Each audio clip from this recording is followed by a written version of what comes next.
ኢትዮጵያ የአየር ላይ የታክሲ አገልግሎት በመጀመር በአፍሪካ ቀዳሚ ሀገር ልትሆን ነው ተባለ። ይህ የተባለው የኢትዮጵያ አየር መንገድና አርቸር አቪዬሽን በኤሌክትሪክ የሚሰሩ አውሮፕላኖችን በአየር ትራንስፖርት አገልግሎት ላይ ለማዋል የሚያስችል የጋራ ስምምነት በፈጸሙበት ወቅት ነው። ብዙነህ እንዳለ ዝርዝር ዘገባ አለው። የሀገራችን የትራንስፖርት ታሪክ ከፈረስ ከበቅሎ እንዲሁም በሌሎች ይጀምራል። በተለይም ዘመናዊነትን ባልተስፋፋበት ዘመን እነዚህ እንስሳት ሰዎችን በማጓጓዝ ረገድ ትልቅ ባለውለታ ነበሩ። የሀገሪቱ ዘመናዊ የትራንስፖርት አገልግሎት በተለይም ለዘመናዊ የኢትዮጵያ መመስረት ጉልህ ሚና በነበራቸው በዳግማዊ አፄ ምኒልክ ዘመነ መንግስት ይጀምራል። ይኸውም በእርሳቸው ዘመን መኪና ከዚያም ባቡር ለመጀመሪያ ጊዜ ወደ ኢትዮጵያ በመግባቱ ነው። የሀገሪቱ የዘመናዊ ትራንስፖርት ታሪክ እንዲህ እያለ ዛሬ ወደ ዘመናዊ የአየር የባህርና የየብስ ትራንስፖርት ተሸጋግሯል። በዓለም ላይ በትራንስፖርቱ ዘርፍ ዘመናዊ መኪኖችን፣ ፈጣን ባቡሮችንና አይሮፕላኖችን እየተመለከትን ነው።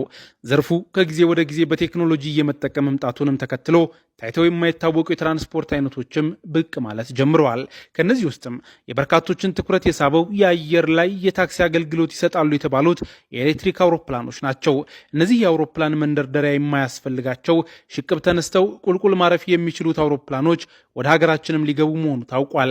የኢትዮጵያ አየር መንገድና አርቸር አቪዬሽንስ በኤሌክትሪክ የሚሰሩ አውሮፕላኖችን በአየር ትራንስፖርት አገልግሎት ላይ ለማዋል የሚያስችል የጋራ ስምምነት ተፈራርመዋል።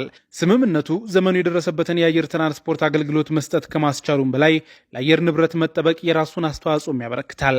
ይህም ኢትዮጵያ የአየር ትራንስፖርት ወይም የአየር ታክሲ አገልግሎት በመጀመር በአፍሪካ ቀዳሚዋ ሀገር ያደርጋታል ተብሏል።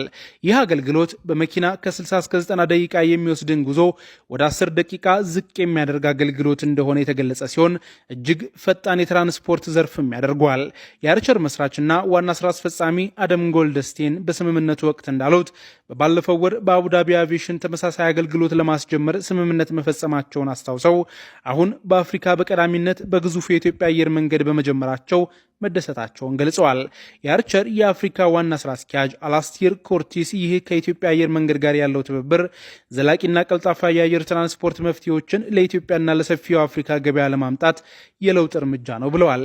የኢትዮጵያ አየር መንገድ ዋና ስራ አስፈጻሚ መስፍን ጣሰው በአፍሪካ ግዙፍና ቀዳሚው አየር መንገድ በኤሌክትሪክ አውሮፕላኖች የሚሰጠውን የአየር የታክሲ አገልግሎት በቀዳሚነት ለመጀመር ስምምነት በመፈጸሙ በዘርፉ ግንባር ቀደም መሆኑንና የካርበን ልቀትን ለመቀነስ ያለውን ቁርጠኝነት ያሳያል ብለዋል።